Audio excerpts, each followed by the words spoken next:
All right, last time we talked about getting our arms and our wrists warmed up to get into tabletop and into a plank.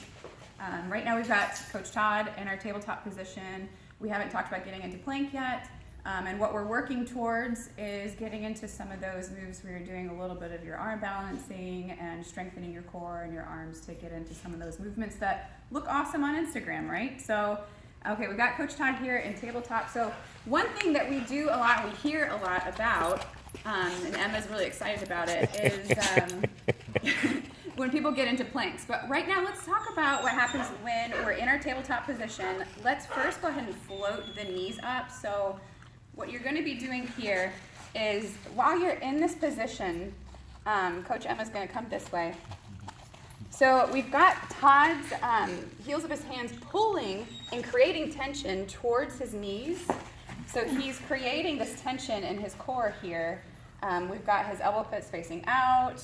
So he's in a strong position here. So what you're doing is you're building your endurance for your arm balance and your strength throughout this system here as you're joint stacking from your shoulder down to the wrist.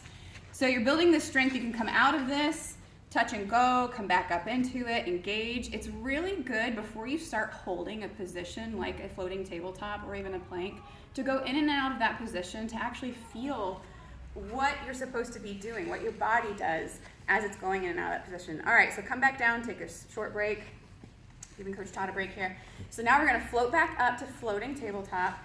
Another move you can do is extend your right leg long, like you're gonna go into a plank and put it on the ground, and then extend the left leg next to it. So now he's in plank here. We're still creating that tension in our hands, like we're drawing back. We've got our elbow pits facing forward. We've got our core nice and strong. We're supporting that lower back. Now he's gonna come back into that floating tabletop. So just move in and out of that position for everyone at home. Go back into the plank.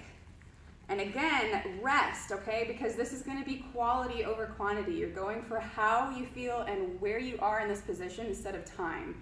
Come back into that tabletop, tap your knees. All right, so go through this motion, practice this, take breaks, feel what your body's doing in your shoulders, making sure they're away from your ears, making sure your joints stack through your arms, engaging your core, going long and short to build up that strength up in these arms eventually for some of our animal flow that we'll eventually get to, and for some of our crow positions that we'll get to. So tune in, because next time we're going to get to that. You need to be practicing these things first, okay? Thanks.